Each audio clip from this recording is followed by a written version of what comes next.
captain. Qu'est-ce que tu penses de cette nouvelle mise à l'écart du groupe d'Hatem Ben Arfa de la part d'Unai Emery?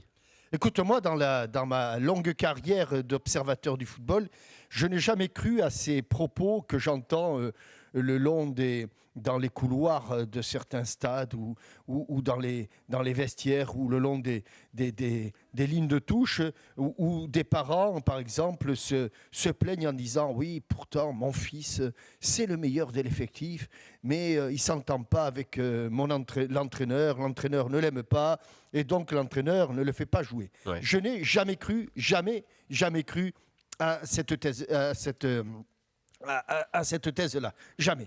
Donc, je pense que très honnêtement, aujourd'hui, le problème de Ben Arfa avec Unai Emery, c'est pas Unai Emery. Je pense honnêtement et en toute...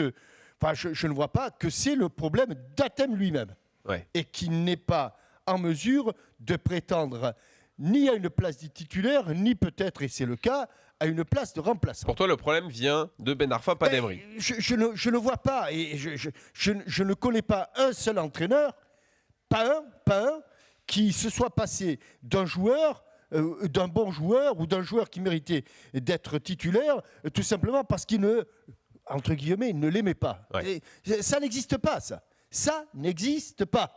Il y a d'autres problèmes parfois avec certains joueurs qui ne s'entendent pas avec leurs coéquipiers, mais ça, je ne le crois pas. Et puis, je me rappelle, alors je sais ce que l'on va me dire, je me souviens lorsque Arsenal, puisqu'on parle de Paris Saint-Germain, Arsenal, on reste toujours dans la semaine européenne, Ouais. Arsenal prenait pas mal de bons joueurs du côté français. Thierry Henry, Robert Pires, Vieira. Wiltord après. Ouais. Et voilà. Et rappelez-vous, à Arsenal, il était extrêmement rare que du jour au lendemain, celui qui devait devenir le meilleur buteur du club, en l'occurrence Thierry Henry, n'a pas été titulaire du jour au lendemain. Ouais. Pas plus que Patrick Vieira. Ouais. Pas davantage. Et le seul joueur et qui a été un peu impatient Ouais. à Arsenal dans ce cas-là, c'est Lassana Diarra.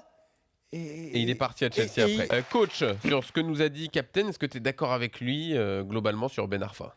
Oui, mais bon, si on a des points d'interrogation, on n'a pas les réponses. Je crois que personne ne peut les avoir pour le moment. Donc si évidemment ça continue comme ça, il faut qu'on envisage déjà plusieurs possibilités pour le mois de décembre, parce que le mois de décembre, on a l'habitude de dire c'est dans 6 mois. Non, le mois de décembre, mi-décembre, c'est dans 3 mois. Ouais.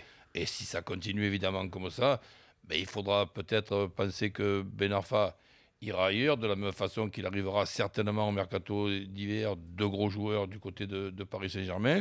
Pour le moment, alors c'est vrai qu'avec un petit côté plaisanterie, c'est difficile pour Ben Arfa, l'intersaison après la meilleure saison de sa carrière.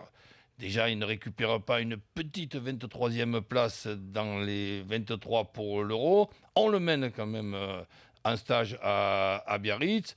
Derrière ça, certainement des vacances un petit peu amères. Une reprise avec le Paris Saint-Germain où là, il aurait peut-être pris du poids. Et un nouvel entraîneur qui considère que la meilleure solution, c'est de ne pas le mettre dans les 18. Je ne parle même pas de titulaire. Ouais. Donc, c'est une gestion. Nous, c'est un constat. Moi, je ne peux rien dire de plus, si ce n'est que dans 3 mois, il est fort possible que Ben Arfa se trouve dans un autre club, dans l'intérêt de tout le monde. Oui.